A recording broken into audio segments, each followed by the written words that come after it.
6 years ago, about actually this time of the year, I believe, I began work on my first proper Spec screenplay. It was a comedy, and it was about some people trying to get their medical bills paid off. Unfortunately, it did not sell, or otherwise I wouldn't be doing this right now. No, come to think of it, I probably would be doing this right now. But anyway, I wrote it because I thought that writing a spec would be the easiest way to break in, and anybody who's ever tried to write a spec or tried to get it out to producers knows that that was probably a very naive thing to believe.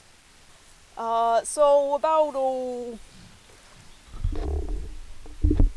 I would say two spec scripts later, I stopped writing because I became very frustrated with the process of having to get read. And I also think that there's a lot of very finicky details that I believe readers fuss over. And that's my opinion. Maybe there's a good reason for it, but personally I think they're very fussy details and I think it's silly. That's another discussion though. By that time, though, I had graduated from college and had gotten a DV camera as a graduation present. In fact, I'm taping on it right now as we speak. So within a year of writing the last one, I shot a documentary. And where am I? Yes, I had shot a documentary, so it was kind of like, I don't know. And I remember as I wrapped it up, it's like, you know, having made a movie myself, it kind of spoiled the whole fun of spec writing for me. And earlier this year, or actually kind of starting December of 2006, I began work on what I thought would be my next spec, and I just had to drop it. It just, I'm a different person now. And, so let me move ahead here.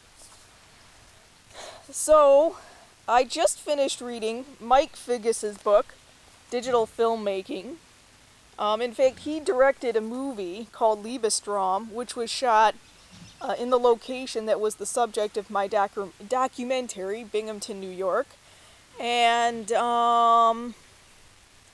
he talks a lot about shooting movies on digital, and he's very enthusiastic about it.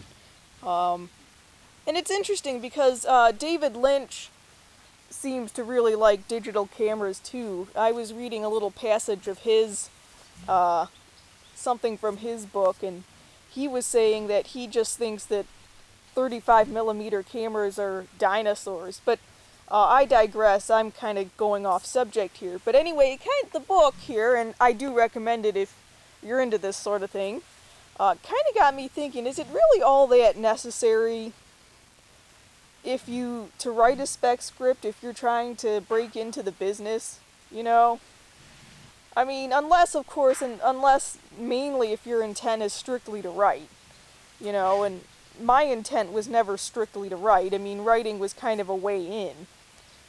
So, lately, one of the things I've been considering is making a feature film with a script that I'd write.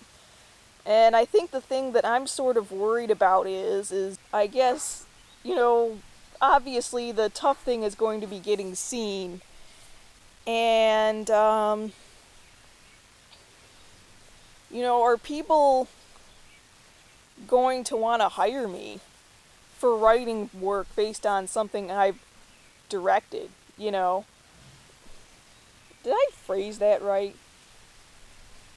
Well, in other words, my idea is sort of like what I'd like to have ultimately is sort of a John Sayles type of situation, where I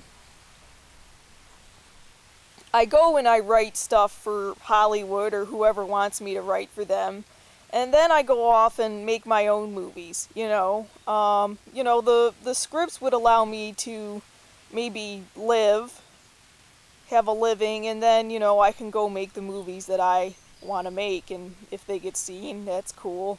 If not, I'm not so sure. But anyway, I wonder, would they want to hire me?